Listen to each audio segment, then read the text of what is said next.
অনেক সময় আমার মনে হয়েছে যে আমি ঠিক কাজ করেছি কিনা, কিন্তু আজ আমার মনে হচ্ছে যে আমি ঠিক জায়গায় দাঁড়িয়ে আছি। বিজেপিতে যোগ দেওয়ার পর এমনই মন্তব্য করলেন জনপ্রিয় গায়ক অনুরাধা পড়োয়াল। শনিবার নির্বাচন কমিশনের তরফে লোকসভা ভোটের নির্ঘণ্ট ঘোষণার কয়েক ঘণ্টা আগেই নয়াদিল্লিতে সরকারিভাবে বিজেপিতে যোগ দেন তিনি।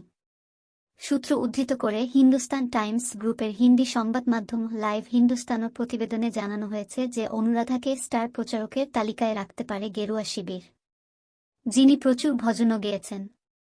গত ২২ জানুয়ারি রাম মন্দিরে রামলালার প্রাণ প্রতিষ্ঠার সময় অযোধ্যায় ভজনও গেয়েছিলেন।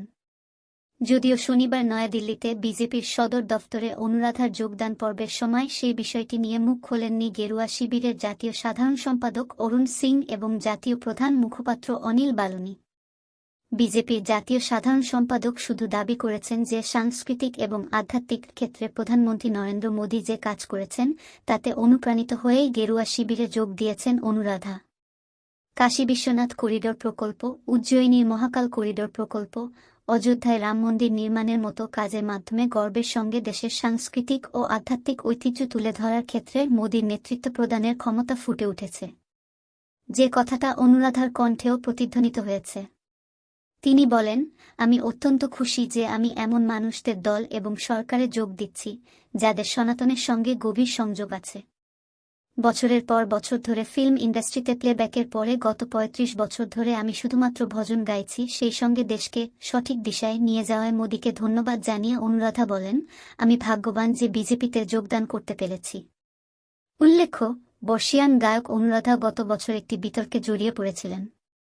দয়াবান সিনেমায় তার গাওয়া আজ ফির তুম পে গানটির রিমিক্স ভার্সন গেয়েছিলেন অরিজিৎ সিং।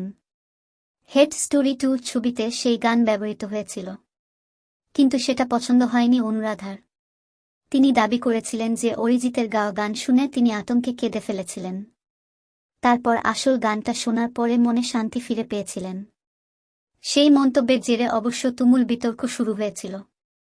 বিতর্কের মধ্যে অনুরাধা দাবি করেছিলেন যে গায়ক অরিজিতের বিরুদ্ধে কোনো কথা বলেননি বা গায়ক অরিজিতের দক্ষতা নিয়ে প্রশ্ন তোলেননি, বরং রিমিক্স করার ধরন নিয়ে উৎসাহ প্রকাশ করেছিলেন বলে দাবি করেছিলেন অনুরাধা, যিনি সিনেমায় প্লেব্যাক শুরু করেছিলেন ১৯৭৩ সালে। অমিতাভ বচ্চন এবং জয়াপ্রদার অভিমান সিনেমায় গান গেয়েছিলেন।